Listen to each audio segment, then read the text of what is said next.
chair as some sort of crutch and listened to Mark coach me along. This is the last bit. Inauguration. There seemed to be no real beginning or end. We were moving forward, pulled by a mission, and as soon as we could hear something from the inaugural stage, we acknowledged our destination. We settled into a space on the hillside. We placed ourselves directly behind a temporary police barricade facing a street that was used for first aid. Our attention was on a monitor across the street and above the next hill, projecting the events from the inaugural stage.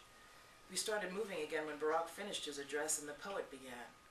We didn't exit to the fresh air outside the sanctuary. All was sanctuary. Barack Obama had taken the oath to become president. Breaths were held during the oath, for it was the final moment when if this marvel could be snatched away, it would have been. I saw him through the recitation in silence and barely breathing, and then cried during his address. A single tear rose and fell onto the sleeve that cradled my head in a cushion of down feathers as I leaned against the barricade to listen all the more intently.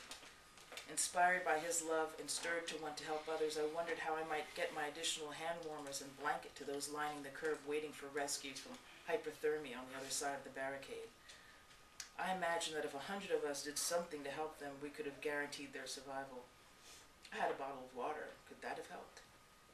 Initially, triage was something to watch, but as Barack spoke, I was increasingly moved to get involved. If he had said, "Help those among you who are freezing," we would have turned from him and done so. I'm certain of that. How nice it was to listen to Barack.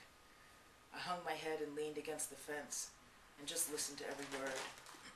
I wasn't close enough via Zoom lens to be mesmerized by his shining dark eyes the way I was at the Democratic convention in Invesco Field. I didn't take photographs the way I did at rallies. Barack photos all a wiggle because I'm standing on a folding chair, Barack in darkness because he's too far away and the light is fading, or Barack obliterated by sun rays because that was my position on the field. The freedom to experience away from the task to record.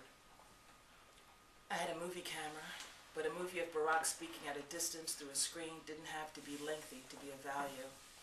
I put the camera away and hung my head and listened, taking him into that center of my being.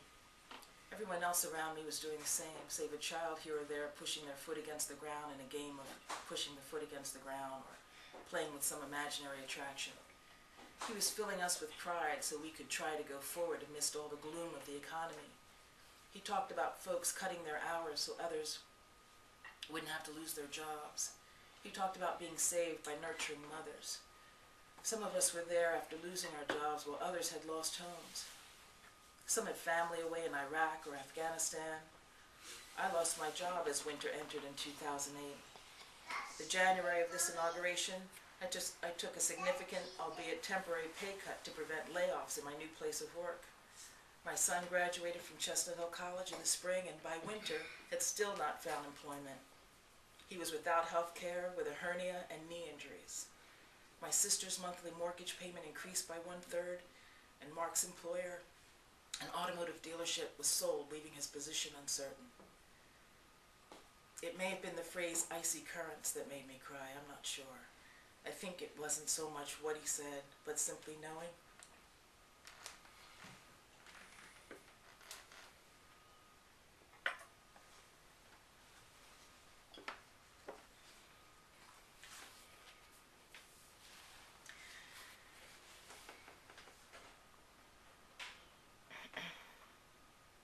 Okay, Mama. Simply knowing.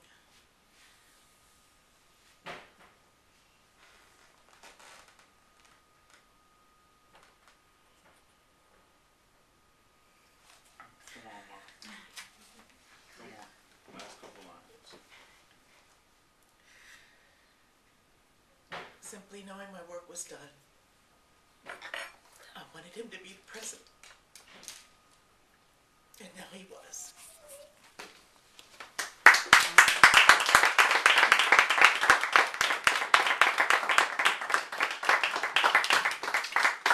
Yes, Mama.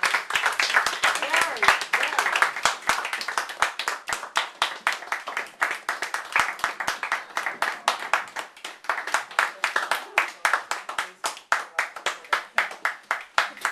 How do I stop this?